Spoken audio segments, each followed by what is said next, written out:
Was it a busy cockpit, and did it feel modern when you were going onto it? I don't know about, it was a busy cockpit, yeah. I don't know about modern. It was certainly different, but you kind of knew that things were changing so quickly. There were elements of the jet, and even jet to jet, it could be very different in terms of the radio setup, and some would look more modern than others. But yeah, definitely it was. I wouldn't say it necessarily felt modern, but it just felt there was just a lot of different instrumentation and TV tabs and things to interact with, which previously we just hadn't used. So yeah, but my second ever trip on the Tornado, we actually had a hydraulic failure. So straight away, it was kind of like into emergency drills, and it was everything that we'd done in the sim. So there were no big surprises there. It was just like, right, let's just do what we normally do. The biggest thing though was taking the cable, because that was something that you can't really simulate. So so that was quite exciting. The guys on my course said, yeah, we all came out to watch you land just to see if you crashed. So that was really supportive of them, I thought. Lovely. Yeah. So what was your first frontline squadron? So 25 Squadron. I went to 25 Squadron in 2005. I pitched up on the Monday. I flew with the boss on the Tuesday, and on the Thursday I fired my first Skyflash. So yeah, what was that like? That was amazing. I mean, it was one of those kind of pinch yourself moments, because it was MPC, so Missile Practice Camp, and it's something that I guess everyone on the squadron's waiting for. And I was just very fortunate in that with the timing that I got onto the squadron, it happened to coincide with when they were running this camp. But because I was quite junior, and obviously I was the baby nav, I'd only been on the squadron a couple of days, I wasn't really expecting to participate, and certainly not that quickly.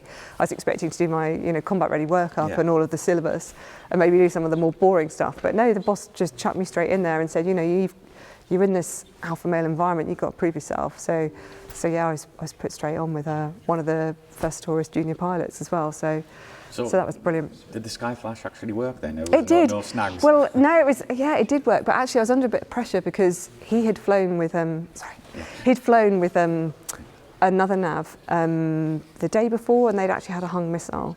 So he was then, in fact, he wanted to fly with a QY, so he wanted to fly with one of the qualified weapons instructors, and the boss was like, "No, just take Rosie, because it'd be cool if you could. She needs to learn too, so take her off." And so we went off and flew this missile together. But yeah, I definitely felt pressure because I knew that things could go wrong, and I knew that he was definitely feeling the pressure because of what had happened before as well. So yeah, they're quite high stakes because they're obviously worth a lot of money. So we really wanted to get it right. So was there like an average flying day on 25? Would you be flying every day? Would you be conducting DACT? What would you be doing? Well, I think probably I wouldn't know about an average flying day, but not quite flying every day. Probably, I mean, it varied month on month, just depending on what was going on. But you're probably looking at sort of 2 to 3 times a week was what we were probably doing. There was quite a bit of quick reaction alert in there as well. So a lot of training for that, because 2005 when I joined, obviously it wasn't that long after 9/11. So it was still quite twitchy at that time, and you could get signed off to do quick reaction alert before you were combat ready. So I did quite a bit of that before I was even combat ready.